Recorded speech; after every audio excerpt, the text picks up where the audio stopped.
কোটা সংস্কার আন্দোলন ঘিরে বিক্ষোভকারীদের উপর মাত্রাতিরিক্ত বল প্রয়োগে ইউরোপীয় ইউনিয়ন গভীর উদ্বেগ জানিয়েছে। গতকাল বুধবার ব্রাসেলসে ইউরোপীয় ইউনিয়নের সদর দফতরে পররাষ্ট্রমন্ত্রী হাসান মাহমুদের সঙ্গে আলোচনায় ইউরোপীয় ইউনিয়নের বহিঃ সম্পর্ক বিষয়ক মহাসচিব স্টিফানো সেনিনো বিক্ষোভকারীদের উপর বল প্রয়োগের জবাবদিহি নিশ্চিতের পাশাপাশি সংকট নিরসনে সংলাপের আহ্বান জানিয়েছেন।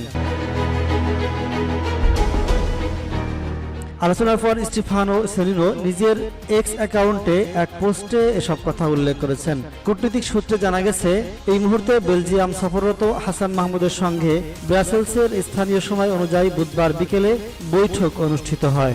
স্টিফানো সেনিনো লিখেছেন, বাংলাদেশের পররাষ্ট্রমন্ত্রীর সঙ্গে দেখা হয়েছে এবং সাম্প্রতিক বিক্ষোভে বাংলাদেশের আইন শৃঙ্খলা রক্ষাকারী বাহিনীর মাত্রাতিরিক্ত বল প্রয়োগে গভীর উদ্বেগ পূর্ণ ব্যক্ত করেছি।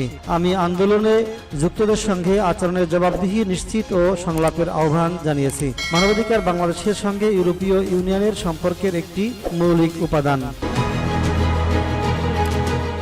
প্রসঙ্গত, ইউরোপীয় পররাষ্ট্রনীতি বিষয়ক প্রধান জোসেফ বোরেল এ বিষয়ে গত মঙ্গলবার একটি বিবৃতি দিয়েছেন। ওই বিবৃতিতে তিনি বলেছেন, বাংলাদেশের কোটা সংস্কার আন্দোলন ঘিরে দেখামাত্র গুলির নির্দেশ দেওয়া ও আইন বহির্ভূত হত্যাকাণ্ড নিয়ে উদ্বেগ প্রকাশ করেছেন। জোসেফ বোরেল জানান, ২৭ জুলাই লাওসে দক্ষিণ পূর্ব এশিয়ার দেশগুলোর জোট আসিয়ানের আঞ্চলিক ফোরামের মন্ত্রী পর্যায়ের বৈঠকে তিনি বাংলাদেশের প্রতিনিধি সাবেক পররাষ্ট্রমন্ত্রী এ কে আব্দুল মোমেনের কাছে এই উদ্বেগ প্রকাশ করেছেন।